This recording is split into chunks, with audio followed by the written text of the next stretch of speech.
We want to look at how to find a minimum spanning tree, which is a spanning tree of a graph that has the lowest total weight.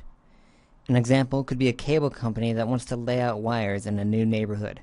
They want to make sure that everybody can be connected, but use the least amount of cabling they can. I'm going to talk about two common algorithms that can be used to accomplish this. The first is Kruskall's algorithm. Like Dijkstra's, this is a greedy algorithm. We work our way through the graph, adding vertices to a growing cloud until we run out of vertices. Unlike Dijkstra's, we may have more than one cloud at a time. Kruskall's works by finding the minimum edge in a graph and adding its connected vertices to the cloud if they aren't already in it. The edge with the least weight here is GE with a weight of 12, so we add both G and E to the cloud. Edges used to add a new vertex or join clouds will be marked with red. The next lowest edge is 35. Vertices H and A get added to their own cloud. These will remain as separate clouds until we find a path that can join them. Next is edge DI, creating yet another cloud. 51 is our next lowest weight. This edge joins two of our clouds, causing them to merge into one larger cloud. Even though 59 is our next smallest edge, if we added this to the spanning tree, it would cause a cycle, and we would no longer have a tree. So instead, we'll reject it. Because of this, I will mark it as red to show we've already visited, but also make it dashed so we know it isn't part of our minimum spanning tree.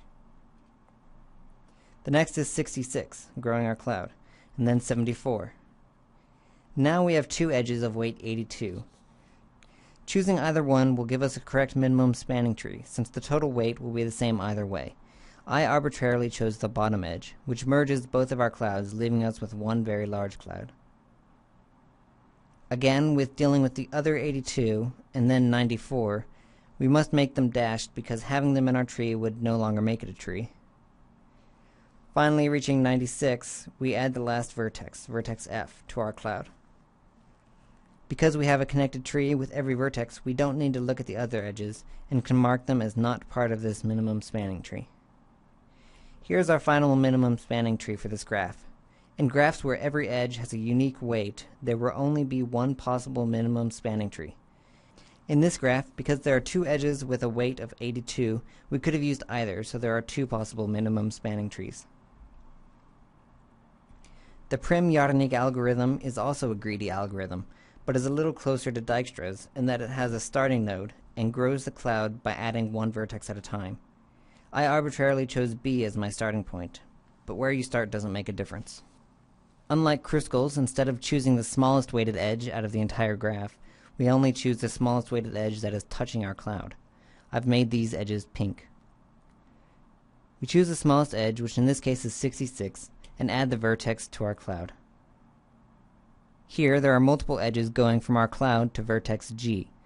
I make the edge with the larger weight dashed because we know it will not be the edge chosen to reach this vertex. 12 is now the smallest weighted edge touching the cloud, so we add G to the cloud. Adding vertex D causes two other edges to become dashed, and after adding I, we are in the same situation as before. We have two edges of the same weight. Again, either will create a correct minimum spanning tree, so I'm going to stick with the bottom again. We continue following this algorithm, and finally we add the last vertex and have a spanning tree of minimum weight for this graph. Since I chose the same edge of weight 82 as in the last algorithm, we end up with the same minimum spanning tree despite creating it using a different method. Both of these algorithms, if implemented correctly, have runtimes that are big O m log n, where m is the number of edges and n is the number of vertices. So while they each perform the task differently, either would be a reasonable choice when looking for a minimum spanning tree.